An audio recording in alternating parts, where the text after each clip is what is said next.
Hayden Panettiere is dead, and I want to know how she got that way. When I find a dead body, I don't just assume there's no foul play, okay? That's completely irresponsible. You know what's funny is when she was 14 when we started the show. I was like 19, right? Right. And they're like, okay, you guys are going to be making out in this scene. And she's one of the girls that we're all waiting for to turn 18, along with the Olsen twins. There were more unanswered questions after the autopsy came out than there were answered questions. People start thinking there's more behind this.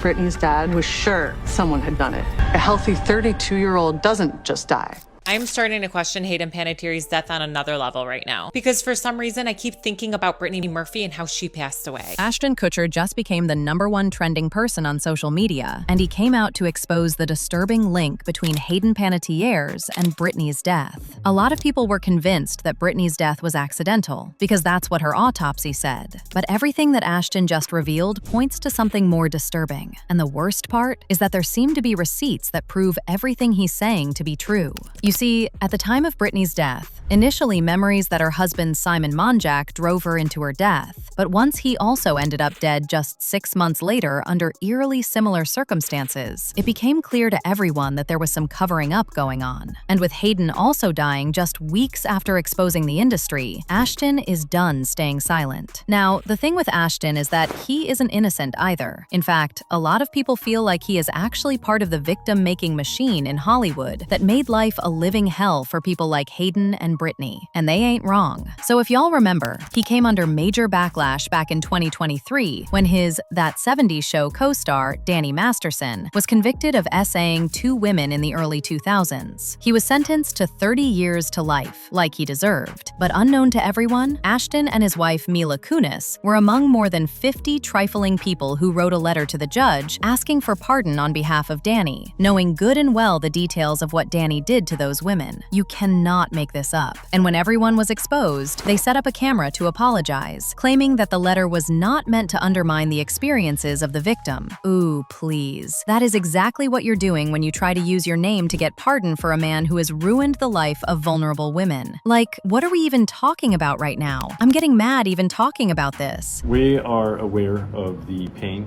that has been caused by the character letters that we wrote on behalf of Danny Masterson. We support victims. We have done this historically through our work and will continue to do so in the future. A couple months ago, Danny's family reached out to us and they asked us to write character letters to represent the person that we knew for 25 years. Ashton was better off not even making this video, especially dragging Mila into it because it backfired big time. The backlash was so bad that he was forced to resign as chairman of the board of Thorn, an anti-child SA nonprofit he'd co-founded in 2009. And not only that, one of Danny's victims publicly slammed the apology, and right after that, multiple videos started resurfacing of Ashton making inappropriate remarks about Hilary Duff and Amanda Bynes, who were all not of age at the time. He, on the other hand, was grown as hell already. And as if that wasn't bad enough, it's been speculated that I may have allegedly prepped his wife Mila, too, after an old interview went viral of him admitting to happily doing intimate scenes with her when he was 19, and she was just 14. You cannot make this up. And in another video, he was saying he couldn't wait for then 15-year-old Hilary Duff to turn 18. You know what's funny is when she was 14 when we started the show. I was like 19, right? Right. And they're like, okay, you guys are going to be making out in this scene. And I'm like thinking like, wait, this is like slightly illegal, gonna say, that's right? probably your first kiss ever, right? It was my first kiss. Why don't you tell them a bet you made with Danny about our first kiss? No, it wasn't the first kiss. This was like a second or third kiss. It was the first. It was like the first week. No, it was not the first week. Whatever. Let me tell you what happened. Let me tell you what happened. No. Okay, so I've never kissed a guy. So I was so. I mean, you know, Ash was attractive, and I was a 14-year-old little girl, and I was extremely scared for my life. Sure. And he was very nice about it. He was like, "Oh, don't worry." So I was like, "Okay." Then Danny goes and goes, "Dude, I'll give you $10 if you French kiss her." What would you stick your tongue in my mouth or some? What? No. For $10. You're making it sound like it was like really. Okay, Dan, we had a little side bet going. Yeah. Like, Which was? It wasn't very as to whether or not, you're kissing on the show or boyfriend and girlfriend. New job is in Lizzie McGuire. She also has an album out. She's going to be in a movie called Cheaper by the Dozen, and she's one of the girls that we're all waiting for to turn 18, along with the Olsen twins. Oh my God, could Ashton Kutcher be any hotter? Yeah.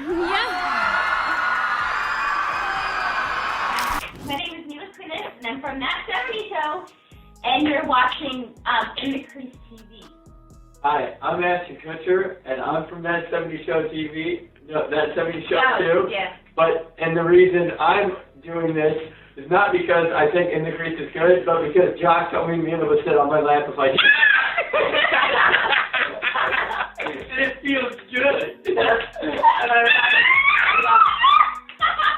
Anyway, this also had people looking into Britney's death and her time dating him all over again, because now it was clear to everyone that Ashton was one of the people who were making life a living hell for these young actresses. You see, Britney and Ashton dated after co-starring in the movie Just Married, but this relationship was over in less than a year, and that itself is a big red flag. When she died, Kutcher tweeted, "Today the world lost a little piece of sunshine. My deepest condolences go out to Britney's family, her husband, and her amazing mother, Sharon." He followed that up with a second tweet immediately after. "See you on the other side, kid." But before she died, she went through her fair share of troubles with industry creeps, just like Hayden did, even down to having a man in her life who made her miserable. Once again, just like Hayden. The documentary about her life alleges she suffered from severe ED, substance use, and an husband, and also exposed producers and agents giving her merciless feedback about her appearance early on, pushing her into an extreme physical makeover. Now, by the time of Britney's death, she'd been battling flu-like symptoms for weeks, before eventually collapsing on the morning of December 20th, 2009, where she was pronounced dead at Cedars-Sinai at 10:04 a.m. Coroner findings pointed to pneumonia combined with over-the-counter medications, with the death ultimately ruled accidental. Her husband, Simon Monjack, a British screenwriter she married in 2007, who reportedly fabricated large parts of his own backstory, also died less than 6 months later at the same house, under similar circumstances. People were already questioning the pneumonia results Britney's autopsy came up with, especially since it's a well-known cover-up for suspicious celebrity deaths. And according to Britney's close friend, Kathy Najimy, she believes the reason Britney even got with Monjack is because at the time he came into her life, she was going through a lot because of everything the same industry creeps who mistreated Hayden had done to her, and she needed some kind of support. But unfortunately, Britney didn't realize that Monjack was just like them until it was too late. During a little dip she was having, he came along.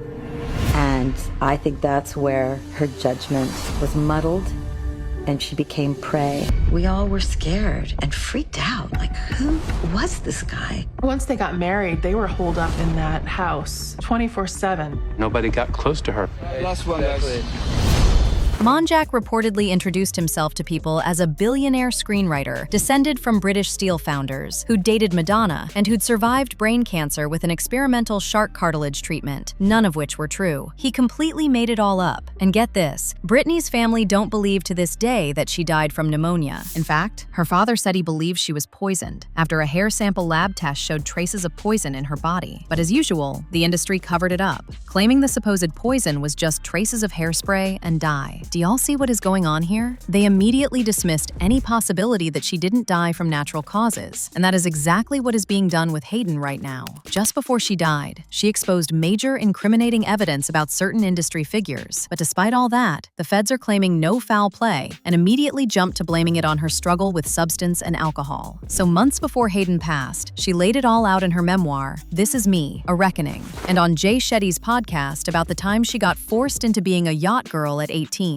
She said this woman she trusted as a protector, named Stella in the book, led her onto a yacht, down into a little cabin, and physically put her in the bed next to an undressed, very famous man. And according to Hayden, this woman and that industry executive were acting like this wasn't new to them at all. She said she went into what she called survival mode, refused, and ran to hide somewhere else on the boat, but she had nowhere to go since they were out at sea. She never named the man or the woman publicly, explaining to The Hollywood Reporter that they were industry people she could run into again, and she didn't want to be sued by very pissed off famous people. She also said separately that this unnamed Oscar-winning actor and director pulled up on her at 18 and just exposed himself. I was led by somebody that I had grown to trust and see as a protector and somebody who had my back. and to be walked down the stairs and presented as though it was like a surprise. And it was this very small room, and she physically put me in the bed next to this undressed man who was very famous and had his hands like this. Like, this was just, an average day for him. This is something that happens all the time. And let's not forget how quickly the police were to dismiss Hayden's death as a possibility right after her body was discovered, before doing any investigation. They did this too with Britany by dismissing any chances of foul play. There is clearly something going on here, and the only person who now seems to have answers as to how the two deaths are connected is allegedly Ashton. At least that's what people on the internet are saying, not me. One person said, "No foul play? Yeah, right. They shouldn't have said that so soon. These cops really are making the public lose trust in them." Another person said, "Hayden was full of life. How did she OD? Make it make sense." But now I want to know your thoughts. What do you think about Ashton exposing the link between Britany and Hayden's deaths? And do you really think these two women were taken out because of the things they knew? Let me know your thoughts in the comment section below. And don't forget to click here to watch this other very messy video.